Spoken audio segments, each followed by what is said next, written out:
This is BBC News. I'm Shaun Ley with the headlines at 8 o'clock. Reports of another party at Downing Street during the first lockdown, this time to celebrate the Prime Minister's birthday. Number 10 denies that the Prime Minister broke any rules, but there have been further calls for him to resign.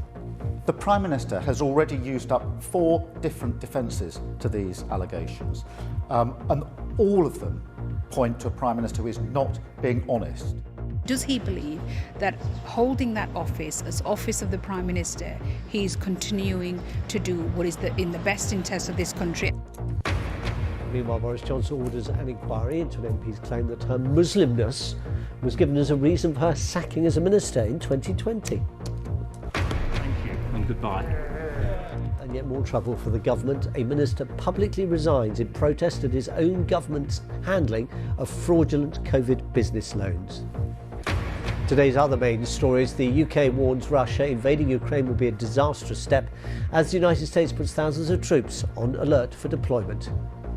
And we have a special report into accusations made against the boss of the Scottish brewery Brewdog of inappropriate behaviour and abuse of power in the workplace. James Watt denies all the allegations.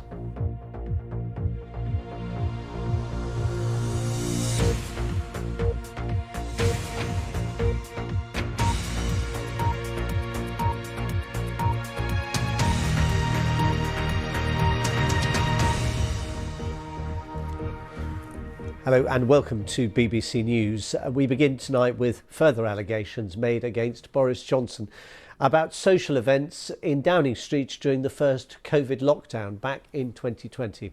This time an event to celebrate his birthday.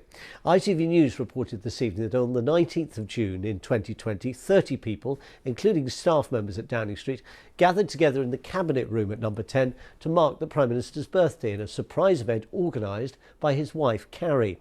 Downing Street has issued a statement saying a number of staff who'd been working that day gathered briefly after a meeting and the Prime Minister stayed for less than 10 minutes. There are also claims of a second gathering, this time with family and friends in the evening in the Prime Minister's flat. But those allegations have been called completely untrue by number 10. The allegations of a gathering to mark the Prime Minister's birthday come just days before the expected release of Sue Gray's investigation into previous reports of Downing Street parties during restrictions that prevented such events taking place.